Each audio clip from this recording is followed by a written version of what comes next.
যারা ভাবেন যে কি ভিটামিন আপনার খাবারের মধ্যে রাখলে বা আপনার ডায়েটের মধ্যে রাখলে আপনার স্কিন এবং হেয়ারটা ভালো থাকবে, তাদেরকে একটা কথা জানাই। সেটা হচ্ছে যে প্রথম কয়েকটা ভিটামিনের নাম আমি বলবো, যেগুলো কিন্তু আমাদের স্কিন বা হেয়ার এইগুলো ভালো রাখার জন্য ভীষণভাবে উপযুক্ত ভিটামিন। যেমন ভিটামিন B12, যেমন vitamin A, vitamin D, vitamin C, vitamin E. এবার আপনার কোন ভিটামিনটা কম আছে আপনি কি করে বুঝবেন, বা কম থাকলে আপনি কি করবেন, সেগুলো নিয়ে আজকে আমাদের আলোচনা। পুরো ভিডিওটা দেখার জন্য অবশ্যই স্কিন ডায়নামিক্স এর পেজটিকে আপনাকে ফলো করতে হবে, ফলো করে নিন।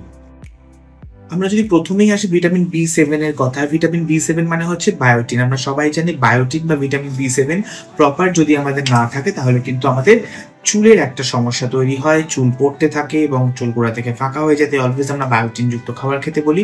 এই বায়োটিন ভীষণভাবে পাওয়া যায় কিন্তু অ্যালমন্ডের মধ্যে। অ্যালমন্ড যদি কেউ খায় তাহলে প্রচুর পরিমাণে সে তার থেকে কিন্তু বায়োটিন পেতে পারে। এবার কেউ বাইরে থেকে সাপ্লিমেন্ট নিতে পারে, অবশ্যই সেটা ডক্টরের সাথে তাকে কনসাল্ট করে কিন্তু এই জিনিসটা করতে হবে। এরপরের যে ভাইটামিনটা আমরা বলবো সেটা হচ্ছে ভাইটামিন এ। এই ভাইটামিন এ ডেফিসিয়েন্সিতে প্রথম তো স্কিনটা ভীষণ ডিহাইড্রেট হতে শুরু করে, চোখ খুব ড্রাই হয়ে যায়, চোখের ভেতরটা খুব ড্রাই হয়ে যায় এবং স্কিনটা খুব খসখসে হতে শুরু করে। তো ভাইটামিন এ যুক্ত খাবার যেগুলোতে ভীষণভাবে পাওয়া যায় সেটা ভাইটামিন এ ডিমে প্রচুর পাওয়া যায়, চিজে প্রচুর পাওয়া যায়। বিটা ক্যারোটিন আমরা বলি ভাইটামিন এ, সেটা কিন্তু গাজরে প্রচুর পরিমাণ পাওয়া যায়। তাই রোজ একটা করে গাজর আপনাকে খেতে হবে যদি আপনার ভাইটামিন এ কম থাকে, তা না হলে কিন্তু নয়। এবার আমরা চলে আসি ভাইটামিন সি এর কথায়।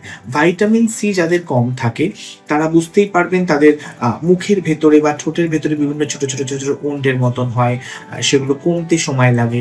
ভাইটামিন সির অভাবে কিন্তু আপনার মুখে গ্লো একদম চলে যায়, মুখটা ভীষণ ডাল হয়ে যায় ভাইটামিন সির অভাবে। এবং তার সাথে সাথে কিন্তু মুখে প্রচুর পরিমাণে দেখবেন একটা বয়সের ছাপ চলে আসে, সবটাই কিন্তু ভাইটামিন সির অভাবে। ভাইটামিন সি সবচেয়ে বেশি রয়েছে যেটার মধ্যে আপনি খেতে পারেন সেটা হচ্ছে আমলকি। এখন শীতের সিজনে আসছে, সুতরাং আমলকি ইজিলি অ্যাভেলেবেল। আপনি রোজ একটা করে আমলকি খান, তাহলে কিন্তু ভাইটামিন সির একদম ভরপুর সমস্ত পেয়ে যাবেন আপনি। এবার একটু ইম্পর্টেন্ট ভিটামিন নিয়ে কথা বলবো, সেটা ভিটামিন ডি। এটা খুব কম জিনিসে পাওয়া যায়, জানো তো। যদি ভিটামিন ডি আপনার কম থাকে তাহলে এক তো আপনার জয়েন্ট পেন হওয়া শুরু হবে, আপনার মুখের স্ট্রাকচারটা আস্তে আস্তে চেঞ্জ হতে থাকবে, যেটাকে আমরা কোলাজেন লস বলি, সেটা চেঞ্জ হতে থাকবে আপনার। আর সেকেন্ড যেটা হবে সেটা হচ্ছে আপনার যে কোনো স্কিনের কিছুর হিলিং খুব স্লো হবে, স্কিন তো ড্রাই হয়েই যাবে, স্কিন তো ফ্লেকি হয়েই যাবে। এই ভাইটামিন ডি পাওয়া যায় ভীষণ ভালো। এক হচ্ছে মাশরুম, সেটা আপনি রোদ্রে শুকিয়ে ড্রাই করে রাখতে পারেন, প্রোটিন পাউডারের মতো খেতে পারেন। আর একটা হচ্ছে কড লিভার অয়েল, এটাতেও পাওয়া যায়।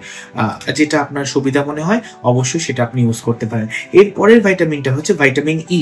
ভাইটামিন ই এর অভাবে কিন্তু আমাদের স্কিনে সবচেয়ে বেশি যেটা হয় সেটা হচ্ছে পিগমেন্টেশন।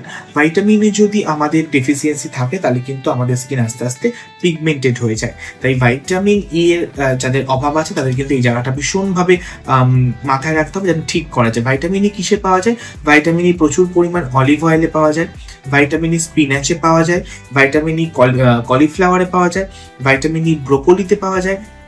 ভাইটামিন ই কিন্তু তার সাথে আপনার বিভিন্ন ডেয়ারি প্রোডাক্টেও কিছু কিছু ভাইটামিন ই পাওয়া যায়। তো এই জাতীয় খাবারগুলো অবশ্যই আপনাকে ডায়েটে রাখতে হবে। সবশেষে একটি কথা বলি, সেটা হচ্ছে কার কি ধরনের ভিটামিন ডেফিসিয়েন্সি আছে সেটা অবশ্যই বিশেষজ্ঞর পরামর্শ নিয়ে সেটা চেক করবে, তারপর সেই ধরনের সাপ্লিমেন্ট খাবেন বা সেই ধরনের ন্যাচারাল সোর্স থেকে আপনি খাওয়ার সংগ্রহ করবেন। আপনার শুনতে ভালো লাগছে মানে কোনো একটা ভিটামিনের নাম যে আমার মনে হচ্ছে এটা কম আছে আমি খেয়ে নিই, এই ভুলটা কিন্তু একদম করবেন না। সবসময় বিশেষজ্ঞের পরামর্শ নিয়ে চলবেন, আপনার স্কিন চুল সবকিছু তাহলে ভালো থাকবে।